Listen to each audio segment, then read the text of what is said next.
Krista, muse sa isang palaro at Mikoy sobrang namangha. Suportado ang kanyang honey. Ano po kayang palaro ito mga kalingap at ano-ano po yung mga naging kaganapan ating alamin na at pag-usapan ngayong araw. Pero bago po ang lahat, isang mapagpalang araw at gabi sa inyong lahat. Mega love shoutout sa lahat ng ating listeners, viewers, and subscribers saan mang sulok ng mundo. Mapaluzon, Visayas at Mindanao. Lalong-lalo na po sa ating mga kababayang OFW. Kamusta po kayo mga kalingap? Mabuhay po kayo hanggat gusto nyo. At kung bago ka pa lang sa aking munting YouTube channel, huwag ka nang mahiyang mag-subscribe, like, share, and comment. Huwag mo na rin kalimutang i-click ang notification bell nang sa ganon ay updated ka sa aking mga paparating na video. At syempre, patuloy po nating suportahan sina Kalingap Rab at ang ating ama ng Kalingap, ang nag-iisang founder, si Kuya Val Santos Matubang. Kung maaari po ay no skip ads nang sa ganon ay mas marami pa tayong malingap na nangangailangan. At konting paunawa po kung maaari ay tapusin niyo muna ang kabuuang video nang sa ganon ay akma ang inyong mga komento. Kaya napasugo dito, kala ko dito si Hani, doon pala sa dulo. Sino daw? Si Hani. Yan ba sa dulo? Siyempre, pupunta si Hani. Doon sa court, si Hani. Hani Mela. Kanina dito siya, di ba ma? Oo, si Krista. Oo, kasi hindi nakisama yung speaker. Baka lang makanta na sila yung speaker. Si Vincent Caliana, nagkanta. Hindi na nagtunog yung speaker. Hindi na nagtunog yung speaker. Nasira. Parang nag-lock. Nasira. Buti na lang naayos pa.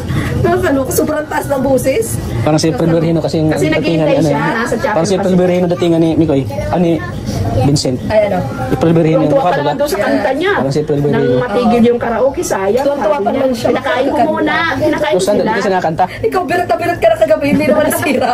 Sabi ko, ano ba ito nangangamuha ng speaker na ito? Ay tatagigil-nagigil na sa luha. Hindi na ano? Hindi na... Baka nasubrahan nasubrahan. Oo, sa sobrang taas niya. Sobrang paggamit kagabi. Alam mo na pag sobrang paggamit. Okay na nga. Masisira din. Tigalog-galog lang namin. That's okay na. Okay na. Ayun ang nagamit ko. Video okay na nung tanghali. Hanggang hapon. Oo. Mabalik pa ba dito si Hani? Hindi, doon na siya. Doon na. Sila doon. Oo. Naghanap sila So, ito po doon. yung bahay ni Maria. Kalahati ko. Hindi mo binalik siya. Kalahati ay konkreto. Yung kalahati ay bahay kubo. Oo. Yung bahay kubo ang kalahati. Pero yung kalahati, konkreto na. Soon na yan. Ano, punta tayo doon? Punta tayo doon? Oh, drop na lang natin. Thank you at nakarating kayo. Thank you po. Ayun, napanood naman po natin mga kalingap na napasugod nga po itong si Kalingap Mikoy dito nga po sa bahay ni na Maria Ligaya. At dahil fiesta po mismo sa kanilang lugar. At nakakatuwa pong malaman mga kalingap na hinahanap po talaga niya si Krista. At kung napansin nga po natin mga kalingap, sabi niya ay kaya daw po siya napasugod dahil akala niya ay nandun pa si Hani Krista. Hindi lang yun mga kalingap at napatanong pa siya kung babalik pa daw si Hani. Hindi na niya po sinabi yung pangalan ni Krista, talagang Hani na.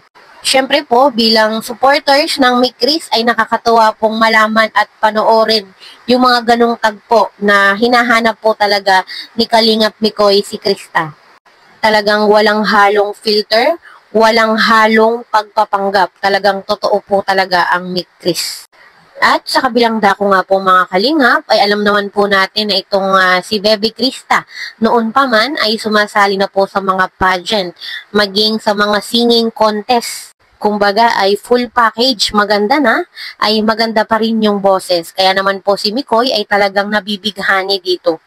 Kahit pa po sabihin na yung agwat po ng kanilang edad ay napakalayo. Pero kung mapapansin po natin mga kalingap, ay hindi hadlang yun para po magkaroon ng magandang samahan ang Mick Chris. Kitang-kita naman po natin at napapanood naman po natin. Yung kanilang banding ay parang hindi po nagkakalayo yung edad. Para po kung titignan natin ay magkasing edad lang yung dalawa. At yun nga po mga kalingap, meron po tayong konting video, konting pasilip nung mga panahon na sumasali po talaga itong si Bebe Krista sa mga pageant. Panoorin po natin.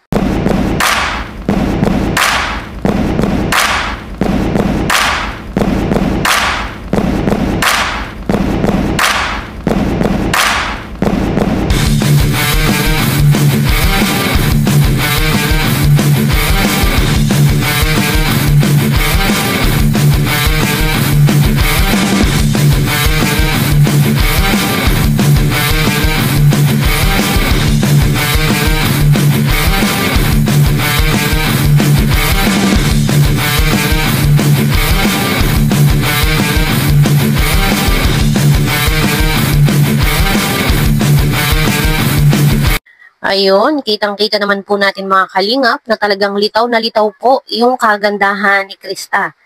Kaya hindi po natin masisisi si Mikoy kung talagang mabibighani po ang kahit na sino. Talagang kitang-kita naman po natin mga kalingap na napakaganda ni Krista.